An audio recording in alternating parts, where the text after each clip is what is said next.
মুভির নাম থানু। মুভির গল্পটা কয়েক লাইনে বললে এমন, প্রতীশ নামের একটা ছেলে তার স্ত্রী তৃষাকে নিয়ে মুম্বাই ছেড়ে জঙ্গলের মাঝের একটা অজপাড়া গ্রামে থাকতে আসে এবং প্রতীশ সবার থেকে শুধু এটাই জানতে চায় যে এই গ্রামে নদীটা কোথায়, কিন্তু প্রতীশ কৌশলে কাউকে বুঝতে দেয় না যে সে নদীর লোকেশন কেন জানতে চাচ্ছে। এরপর সে নদীর লোকেশনটা পেলে মাঝরাতে একা লুকিয়ে সেই নদীতে যায় ও সেখানে একটা স্থান খুব সুন্দর করে সাজিয়ে রেখে আসে যেন সে সেখানে কোনো মেয়ের সাথে শারীরিক সম্পর্ক করতে পারে। কিন্তু প্রশ্ন, তার ঘরে তো বউ আছে, তাহলে সে কি অন্য মেয়ের সাথে এসব করার প্ল্যান করতেছে? কিন্তু না, আমরা তো অবাক। আমরা দেখি পরের রাতে সে তার বউ তৃষাকে নিয়েই লুকিয়ে বাসা থেকে এমন ভাবে বের হয় যেন কেউ তাদেরকে না দেখে। এরপর সে তার বউকে নিয়েই সেই জঙ্গলে আসে এবং এই মাঝরাতে রহস্যজনকভাবে কেন জানি নদীতে ডুবে থাকে। এরপর নদী থেকে উঠে বউয়ের সাথেই সেখানে শারীরিক সম্পর্ক করে। লে জ্বালা। আর এটা শুধু এক রাত না, তারা প্রতি রাতেই এইভাবে লুকিয়ে বাসা থেকে বের হয় এবং জঙ্গলে এসে এই সেম কাজ প্রতি রাতেই করতে থাকে। কিন্তু কিন্তু কিন্তু এক রাতে এদেরকে জঙ্গলে আসতে সাইজু নামের একটা বাস হেল্পার দেখে ফেলে ও এদেরকে ফলো করে জঙ্গলে আসলে শারীরিক সম্পর্কও করতে দেখে। ব্যাস, সাইজু পরের দিন এটা মহল্লার পোলাপানদেরকে জানালে তারা বলে আজ রাতে আমরা সবাই যাবে এবং সবাই মজা নিব। প্ল্যান মতো আজ রাতে প্রতীশ যখন তার বউ তৃষাকে নিয়ে জঙ্গলে চলে যায় তখন মহল্লার ছেলেপেলেরাও তাদেরকে ফলো করতে শুরু করে। এই পর্যন্তই ছিল মুভির প্রথম পর্বের কাহিনী। এরপর যা হয় এই পর্বে দেখতে চলেছেন। তো ছেলেপেলেরা দল বেঁধে জঙ্গলের মাঝে ঢুকতেছে।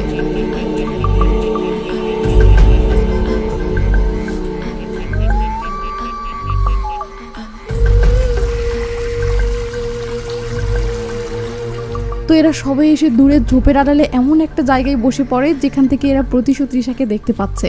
সাইজু বলে এদের গোসল করতে 20-25 মিনিট লাগবে, এরপর এরা পাথরের ওপাশে গিয়ে শো শুরু করবে। এটা শুনে একজন বলে শালা এরা পাগল নাকি বে, মাঝরাতে এইভাবে নদীর মাঝে নেমে আছে কেন? ড্রাইভার চাচা বলে দাঁড়া, এদেরকে আজ শিক্ষা দেব। একজন বলে না এখন না, ওদেরকে আগে খেলা শুরু করতে দাও। এর মাঝে প্রতীশ ও তৃষা নদী থেকে উঠতে শুরু করলে সাজু বলে এবার পাথরের ওপাশে গিয়ে খেলা শুরু করবে। এটা শুনে সবাই বলে চলো তাহলে ওপাশে যাই। এই বলে সবাই উঠে তাড়াহুড়ো করে অন্য এক পাশে গিয়ে লুকিয়ে বসে পড়ে ও সেখান থেকে ওদের শারীরিক সম্পর্ক করা দেখতে থাকে। ড্রাইভার চাচা আবার কাম পায়নি, মোবাইল বের করে ভিডিও করতে শুরু করে। চাচা মিয়া ভিডিও করতেছে দেখে আরেকজনের মাথাতেও ব্যাপারটা আসে এবং সেও ভিডিও করতে ধরে। বাট রেকর্ড স্টার্ট করতে ফ্ল্যাশ জ্বলে ওঠে ও শাটার সাউন্ড হয়। এই রে কাম সারছে। তো প্রতীশ ও তৃষা কেটে পড়ার আগেই এরা তেরে আসে ও মারমুখী হয়ে বলে শালা জনসম্মুখে এসব করতে লজ্জা করে না? প্রতীশ তখন বারবার কি যেন একটা বলার চেষ্টা করে, বাট কেউ প্রতীশকে কিছু বলার সুযোগই দেয় না ও জয়ান প্রতীশকে মারতে শুরু করে। এরপর এরা প্রতীশের বউয়ের দিকে এগোতে থাকলে প্রতীশ অসহায়ের মতো কাঁদে আর বলে ভাই প্লিজ আমার কথাটা একবার শুনুন। কিন্তু এরা প্রতীশকে কিছু বলতে না দিয়ে আবার মারতে শুরু করে এবং এদিকে একজন সেগুলো ভিডিও করতে থাকে। ফেসবুকে কট ক্যাপশনে যে ভিডিওগুলো দেখেন না, তেমন টাইপের ভিডিও হচ্ছে এখন। ব্যাপারটা বুঝতে পেরে প্রতীশ হাউমাউ করে কাঁদে আর বলে ভাই প্লিজ কেউ ভিডিও করেন না, আমরা তো স্বামী স্ত্রী, আর আমরা এখানে কেন এসব করতেছি সেটা প্লিজ আগে শোনেন। কিন্তু কেউ প্রতীশের কথায় পাত্তা না দিয়ে নির্মম ভাবে মারতে থাকে।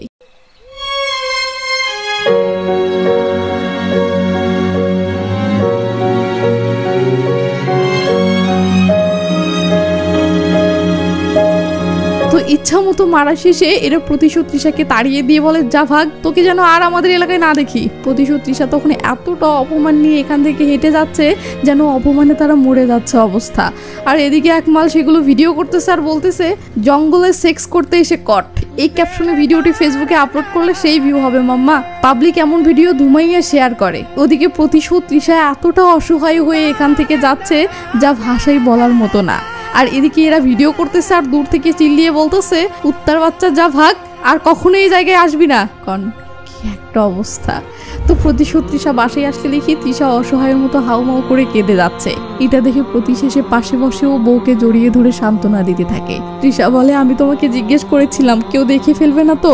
এরপর তৃষা কাঁদতে থাকে আর বলে আমি আর বাঁচতে চাই না। এই বলে তৃষা হাউমাউ করে কাঁদতে থাকলে প্রতীশ ও তৃষাকে জড়িয়ে ধরে আড়ালে নীরবে কাঁদে। সকাল হলে দেখি এই সোশ্যাল মিডিয়ার জামানায় যা হওয়ার সেটাই হয়ে গেছে। সাইজু ভিডিওটি এই এলাকার বিভিন্ন হোয়াটসঅ্যাপ গ্রুপে আপলোড করে দিয়েছে এবং ভিডিওটি রাতারাতি সবার মাঝে ছড়িয়ে পড়েছে।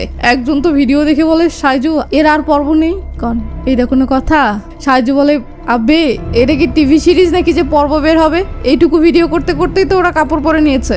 আরেকজন ভিডিও দেখে বলে, ভাই ভিডিওটা আরেকটু এইচডি কোয়ালিটিতে করতে পারিসনি? আর বল ক্যামেরা তো কাঁপাইছিস কেন, দেখে মজা পাওয়া যাচ্ছে না। সাইজে বলে, আমি তো পর্ন ভিডিও মেকার, তোর জন্য লাইট সেট করে ক্যামেরা স্ট্যান্ডে লাগিয়ে শুট করবো শালা।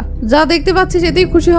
এমন সিন জীবনে দেখেছিস? প্রতীশের সাথে এই গ্রামের প্রকাশন নামের যে ছেলেটি পেন্ডিং এর কাজ করে, ভিডিওটি তার মোবাইলেও এসেছে।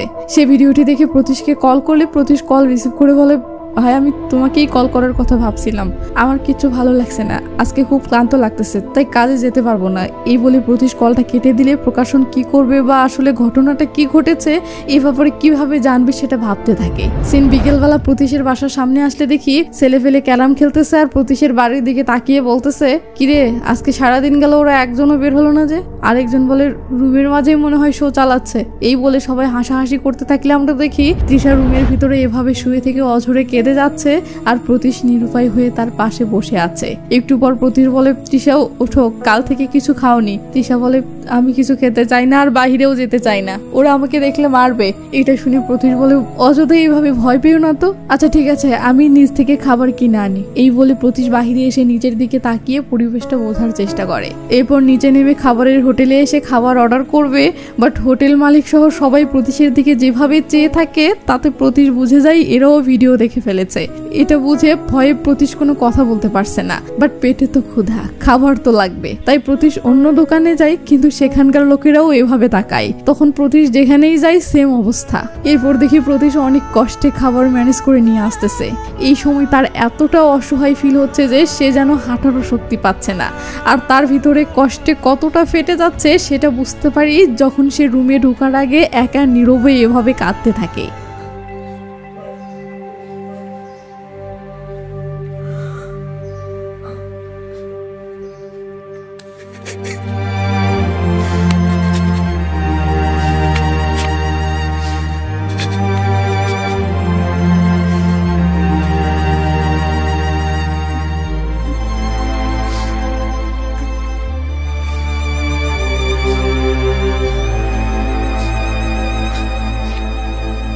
তো প্রতীশ চোখ মুছে রুমের ভিতরে এসে লোকের ভয়ে তাড়াহুড়ো করে দরজাটা লাগিয়ে দেয়।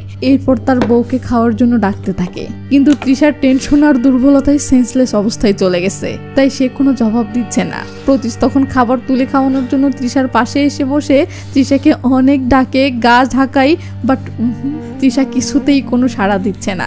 এটা দেখে প্রতীশ হাউমাউ করে কাঁদতে থাকে আর অসহায়ের মতো খাবারগুলো এইভাবে নাড়তে থাকে। ওদিকে প্রকাশন উপায় না পেয়ে প্রতীশের মুম্বাইয়ের বন্ধু সঞ্জীবের কাছে কল করে বলে, ভাই প্রতীশের একটা ঝামেলা হয়ে গেছে, তাড়াতাড়ি আসো। সঞ্জীব জানতে চাই কি হয়েছে।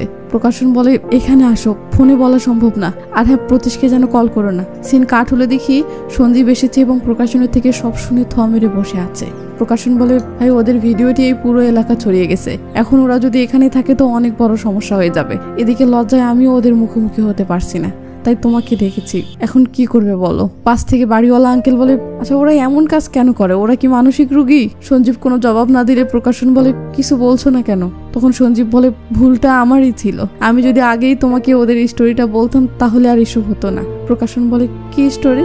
তখন সঞ্জীব প্রতীশ ও তৃষার স্টোরি বলতে শুরু করে আর সিন অতীতে চলে যায়। সঞ্জীব বলে, প্রতীশ আমার সাথে ফিল্ম ইন্ডাস্ট্রিতে টেকনিশিয়ানের কাজ করতো, একে তো নিয়মিত কাজ পাওয়া মুশকিল ছিল, তার উপর আবার যে দু একটা কাজ পাওয়া যাচ্ছিল সেখানেও প্রডিউসাররা নানা বাহানায় টাকা মেরে দিত, তাই বলতে গেলে কোনো রকমে খেয়ে পড়ে প্রতীশের দিন যাচ্ছিল। একদিন প্রতীশ শুটিং সেট করে ফেরার সময় গুডাউনে একটা বিদেশি কুকুরছানা দেখতে পায়। সে বুঝতে পারে কারো পোষা কুকুর রাস্তা হারিয়ে এখানে চলে এসেছে। কুকুরছানাটিকে ক্ষুধার্ত দেখে প্রতীশ সাথে করে বাসায় নিয়ে আসলে আমি বললাম, তুই তো নিজেরই খাবার জোটাতে পারিস না, এই বিদেশি কুকুরটাকে কিভাবে পালবি? কিন্তু কুকুর ছানাটার প্রতি ওর একটা ভালোবাসা জেগেছিল, তাই ও সেটাকে পালতে শুরু করে।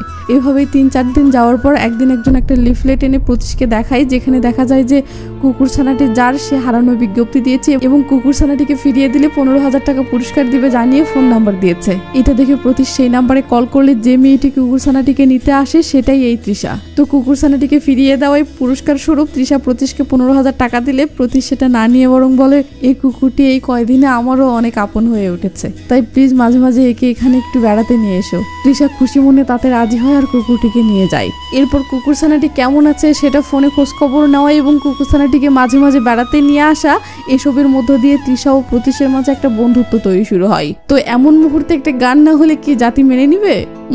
না না না না, তাই একটা গান শুরু হয়। তো গানের সিনগুলো দেখেন আর এই ফাঁকে আমি একটা কাজ ছেড়ে নিই কেমন। ওয়ানেক্স হচ্ছে সবচেয়ে বিশ্বস্ত বুকমেকার, যা পিএসজি এবং সিরি অ্যাপের official partner. Indian premier league শুরু হয়ে গিয়েছে এবং এটি সবচেয়ে বড় সুযোগ আপনার প্রিয় দলকে সমর্থন করার। এই অ্যাপে আপনি cricket, football, tennis live match দেখতে পারবেন এবং তাদের স্কোর ভবিষ্যদ্বাণী করে সহজেই অর্থ উপার্জন করতে পারবেন। সেই সাথে BMW গাড়ি, আইফোন, ল্যাপটপ এবং আরো অনেক নগদ পুরস্কার জেতারও সুযোগ রয়েছে। এই অ্যাপটিতে আপনি crush, crystal, under and over 21 ইত্যাদি গেম খেলে সহজেই আয় করতে পারবেন। আপনি বিকাশ, নগদ, রকেট, ব্যাংক, ক্রিপ্টো, পেপাল এবং অন্যান্য সহজ পদ্ধতির মাধ্যমে সহজেই আপনার জেতা টাকা তুলতে পারবেন। এখানে আপনি 24 আওয়ার 7 ডেজ গ্রাহক সহায়তা পাবেন। তাই এক্ষুনি পিন কমেন্টের লিংক ব্যবহার করে রেজিস্ট্রেশন করুন অথবা গুগলে ওয়ানেক্স লিখে সার্চ করে রেজিস্ট্রেশন করুন। আর হ্যাঁ, রেজিস্ট্রেশনের সময় আমার প্রোমো কোড SRRE ব্যবহার করে প্রথমবার ডিপোজিটে 20,000 টাকা পর্যন্ত পান। তো তৃষার মা অনেক বছর আগে মারা গেছে এবং তার বাবা নতুন একটা বিয়ে করে সেই বউকে নিয়ে আমেরিকা চলে যাওয়ার পর থেকে তৃষা পুরো একা হয়ে গেছে। তার এই একাকী লাইফে প্রতীশকে পেয়ে তৃষা নতুন একটা জীবন পায় ও দুজনেই একে অপরের প্রেমে পড়ে যায়। তো তৃষার বাবা তৃষার রিলেশনের খবর পেলে ইমার্জেন্সিতে দেশে আসেও তৃষাকে বলে সব আমার কানে এসেছে, এই ছেলের সাথে আমাদের ফ্যামিলি স্ট্যাটাস কিছুতেই যায় না। তৃষা রাজি না হলে তৃষার বাবা রেগে মেগে বলে রেডি থাকিস, আগামীকাল তোকে আমার সাথে আমেরিকা নিয়ে যাব। কিন্তু তৃষা তো প্রতীশকে কিছুতেই ছাড়তে পারবে না। এদিকে সকালবেলা তো বাবা আমেরিকা নিয়ে যাবে, তাই উপায় না পেয়ে তৃষা রাতের বেলা লুকিয়ে বাসা থেকে বের হয় ও তার কুকুরটির কাছে এসে কাঁদতে কাঁদতে বলে কিছুদিন পরে এসে তোকেও নিয়ে যাব। এই বলে তৃষা বাসা থেকে পালিয়ে প্রতীশের কাছে আসে ও কেউ যেন তাদেরকে আলাদা করতে না পারে সেজন্য রেজিস্ট্রি ম্যারেজ করে নেয়। এরপর প্রতীশ তৃষাকে নিয়ে তার নিজ গ্রামে ফিরে আসে। বাট প্রতীশের মা কোনো সাধারণ মেয়ে নয়লা, এ হলো কেরণমালা, এর ক্ষমতা সাংঘাতিক। তাই প্রতীশ ভয়ে বাহিরে দাঁড়িয়ে থাকে আর সঞ্জীবকে মায়ের কাছে পাঠায় বিয়ের ব্যাপারটা জানানোর জন্য এবং ম্যানেজ করার জন্য। কিন্তু সঞ্জীব প্রতীশের মাকে বিয়ের ব্যাপারটা জানাতেই প্রতীশের মা স্বৈরাচারী সরকার হয়ে যায়। সে বলে এই পরিবারে কেবল আমার সিদ্ধান্ত চলবে। সে কোথা থেকে এক খ্রিস্টান মেয়েকে বিয়ে করে আনলো আর আমি মেনে নিব, এটা কিছুতেই হবে না। তখন প্রতীশের বাবা একটু প্রতীশের পক্ষ নিতে চায়, বাট বউয়ের আন্দোলনের মুখে সেও গদি ছেড়ে দেয়। এবার কি আর করার, সঞ্জীব এসে এটা প্রতীশকে জানিয়েও প্রতীশকে নিজের বাড়িতে নিয়ে যেতে চাই। বাট প্রতীশ বলে থাকতো আমি কোনো হোটেলে উঠে কয়দিন থাকি, পরে সব ঠিক করে নেব। তো প্রতীশ তৃষাকে নিয়ে একটা হোটেলে ওঠে। ওদিকে তৃষা যে বাড়ি থেকে পালিয়েছে সেই ব্যাপারটা তৃষার বাবা বুঝে গেলে একটু পর তৃষার মোবাইলে একটা নোটিফিকেশন আসে। তৃষা দেখে তার বাবা তার সেই পোষা কুকুরটিকে মেরে সেটার ফটো সেন্ড করে বলেছে তুই কোনোদিন আমার সামনে আসলে তোরও এই হাল করব। নিজের সবচেয়ে প্রিয় কুকুরটিকে হারিয়ে এবং বাবার এমন কথা শুনে তৃষা তো হাউমাউ করে কাঁদতে থাকে। কয়েকদিন পর প্রতীশের বাবা সঞ্জীবের থেকে খোঁজ নিয়ে প্রতীশের হোটেলে আসে এবং প্রতীশকে সান্ত্বনা দিয়ে বলে জানিস তো তোর মা খুব জেদি ও রাগী স্বভাবের, সে যা বলে সেটাই। এখন তোর মাকে মানানোর উপায় একটাই আছে, তাহলে তোর মাকে নাতি নাতনি দে, তাহলে দেখবি তোর মায়ের মন গলে গেছে ও সে তোদেরকে মেনেও নিয়ে বাসায় তুলেছে। এই বলে প্রতীশের বাবা উঠে পড়ে ও তৃষাকে বলে বৌমা মনে কষ্ট নিও না, একটা বাচ্চা হলেই সব ঠিক হয়ে যাবে।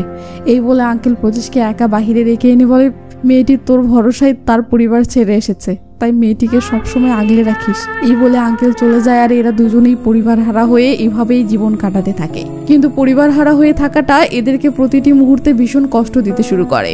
প্রতীশ নিজের পরিবার হারানোর কষ্টটা তো পাচ্ছেই, সাথে তৃষাকেও পরিবার দিতে পারছে না, সেটা ভেবে প্রতিনিয়ত আরো বেশি কষ্ট পাচ্ছে। তাই প্রতীশ শেষ উপায় হিসেবে এবার একটা বাচ্চা নেওয়ারই ট্রাই শুরু করে। কিন্তু একদিন যায়, 2 দিন যায়, মাস যায়, বছর যায়, এভাবে 3টি বছর কেটে যায়, কিন্তু তৃষার কিছুতেই বাচ্চা হচ্ছে না। সজীব একদিন ফোন করে বলে তোর বাবা আমাকে ফোন করেছিল, সে তোদেরকে ডাক্তারের কাছে নিয়ে যাওয়ার পরামর্শ দিল।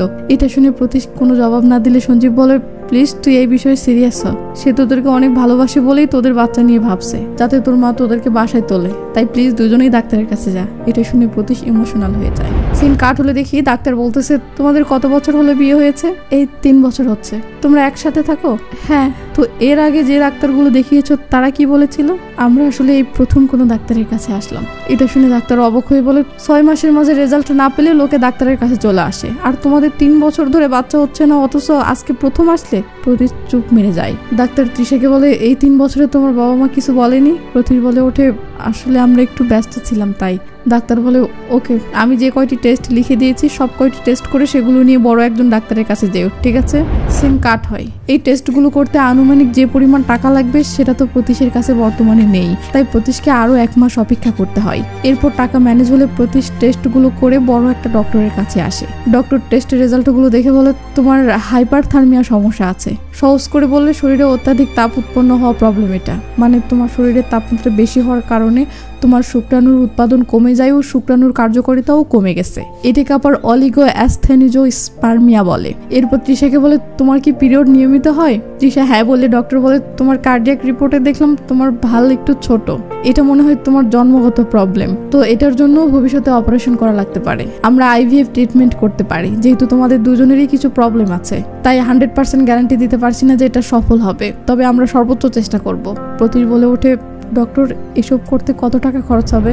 সিন কাট হলে দেখি তৃষা ও প্রতীশ ডক্টরের চেম্বার থেকে বের হয়ে হতাশায় একটা জায়গায় বসে পড়েছে ও তৃষা বলতেছে এত লাখ টাকা আমরা কোথায় পাবো? প্রতীশ কাঁদো কাঁদো স্বরে বলে আমি জানি না। তো এরপরে এদের দিনের পর দিন চলে যায়, এরা কিছুতেই টাকা ম্যানেজ করতে পারছে না। এদিকে ডক্টর সান্ত্বনা স্বরূপ যে কয়টা ওষুধ লিখে দিয়েছে সেগুলো খেয়েও তো কোনো কাজ হচ্ছে না। আর এমন পরিস্থিতিতে সবারই ভরসা একটাই হয়ে ওঠে, সেটা হলো উপরওয়ালা। তাই তৃষা প্রার্থনা করার জন্য ঘন ঘন গির্জাতে যেতে শুরু করে, কিন্তু কিছুতেই কোনো কাজ না হলে এদের আশার আলো পুরোপুরি নিভে যায়। এরা পুরো হতাশ হয়ে পড়ে। প্রতীশের বাবা কল করে এসব শুনে বলে হাল ছেড়ে দেওয়ার আগে দয়া করে শেষ আর একটা উপায় ট্রাই করে দেখ। এই বলে প্রতীশের বাবা একটা কবিরাজের নাম ঠিকানা দিয়ে তার কাছে যেতে বলে। প্রতীশ আগ্রহ না দেখালে বাবা বলে তুই কি চাস না তোর মা তোদেরকে মেনে নি, তোরা আমাদের সাথে থাক? এটা শুনে প্রতীশ ইমোশনাল হয়ে বলে হ্যাঁ সেটা চাই বলেই তো এত যুদ্ধ করতেছি। বাবা বলে তাহলে শেষ চেষ্টা হিসেবে কবিরাজটির কাছে যা, সে অনেক ভালো বন্ধাত্বের বিশেষজ্ঞ।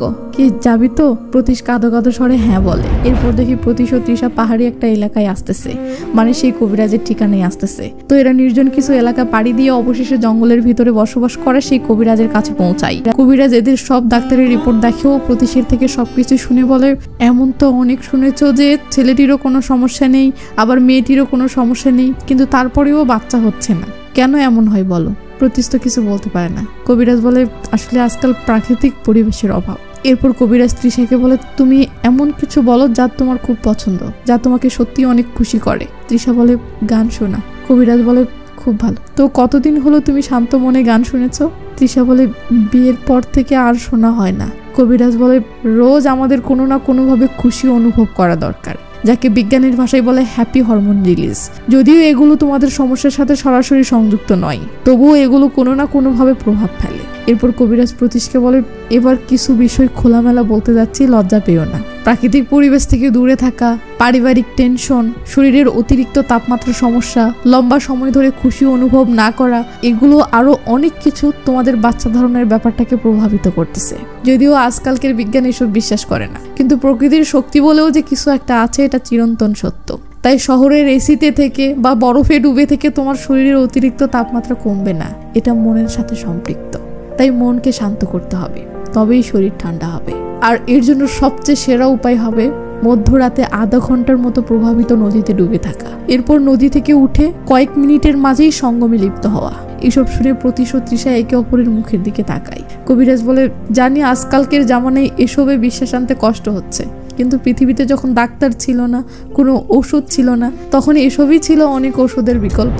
কাঠ হলে দেখি এরা কবিরাজের কাছ থেকে এসে বাস স্ট্যান্ডে উদাস হয়ে বসে আছে। তৃষা বলে এগুলো কি সত্যিই কাজ করবে? প্রতীশ অসহায় ফেসে তৃষার দিকে তাকিয়ে বলে আমাদের এটা চেষ্টা করে দেখা ছাড়া আর কি বা করার আছে। এই বলে প্রতীশ কাঁদতে থাকলে তৃষাও কাঁদতে কাঁদতে প্রতীশের কাঁধে মাথা রাখে।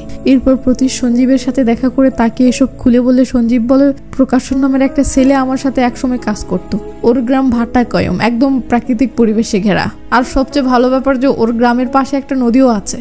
এটা শুনে প্রতীশ বলে তাহলে ওকে ফোন করতো, ওর গ্রামে কয়েক মাস থাকা যাবে কিনা এবং সেখানে আমার কোনো কাজের ব্যবস্থা করে দিতে পারবে কিনা। সঞ্জীব ফোন করতে ধরতেই প্রতীশ বলে ভাই কবিরাজের বিষয়গুলো যেন ওকে বলো না। সঞ্জীব বলে প্রকাশনকে তো এগুলো বললে ভালো হতো, সে তোকে সেফলি এসবের ব্যবস্থা করে দিতে পারতো।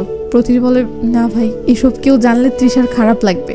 এর পরের কাহিনী তো জানেনি। সঞ্জীব প্রকাশনকে ফোন করে সেখানে থাকা এবং কাজের ব্যবস্থা পাকা করে দিয়েছিল। আর এরপর প্রতীশ তার বউকে নিয়ে ভাট্টাকয়ম গ্রামে এসেছিল।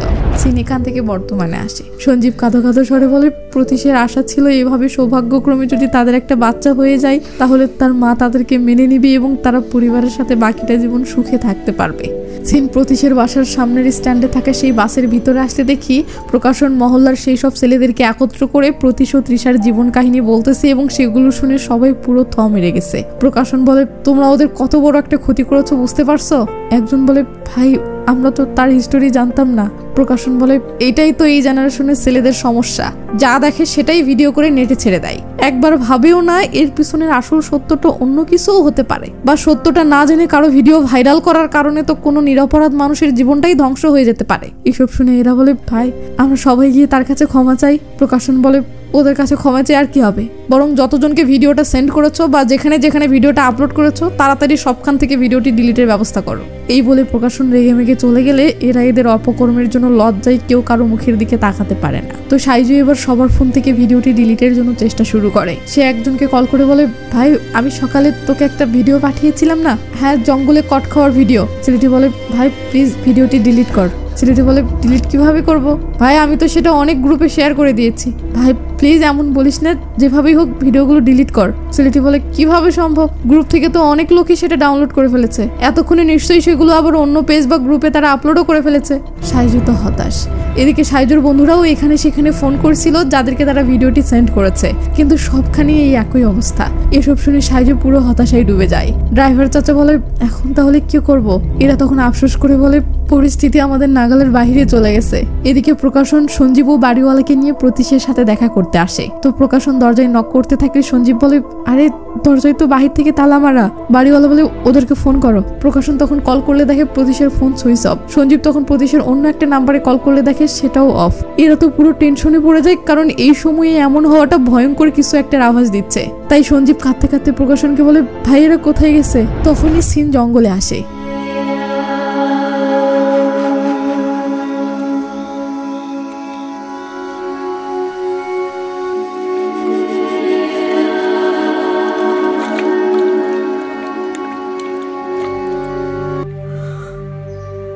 পরের দিন সকালবেলা প্রকাশনের ফোনে একটা কল আসে। প্রকাশন কলটা রিসিভ করে কি যেন শুনতেই থমকে যায়।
তো পরের দিন এক কাকা পত্রিকা নিউজ পড়তেছে, ভাট্টাকয়ম গ্রামের নদীর পাড়ে এক নবদম্পতির মৃতদেহ পাওয়া গিয়েছে। ছেলেটির নাম প্রতীশ, গ্রাম পেরাম্বরা, ও মেয়েটির নাম তৃষা, গ্রাম কাদাভান।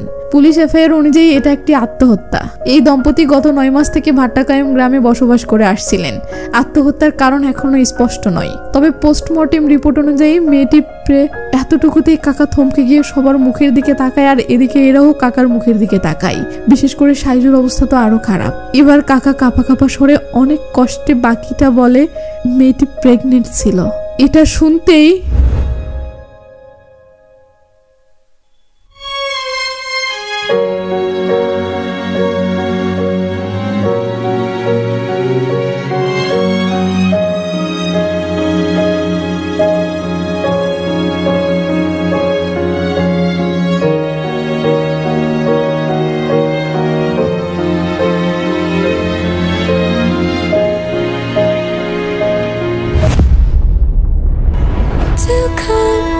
and lose the life, the one treasure to me, the bowl of love to pour again. The life, the one treasure to me, the bowl of love to pour again.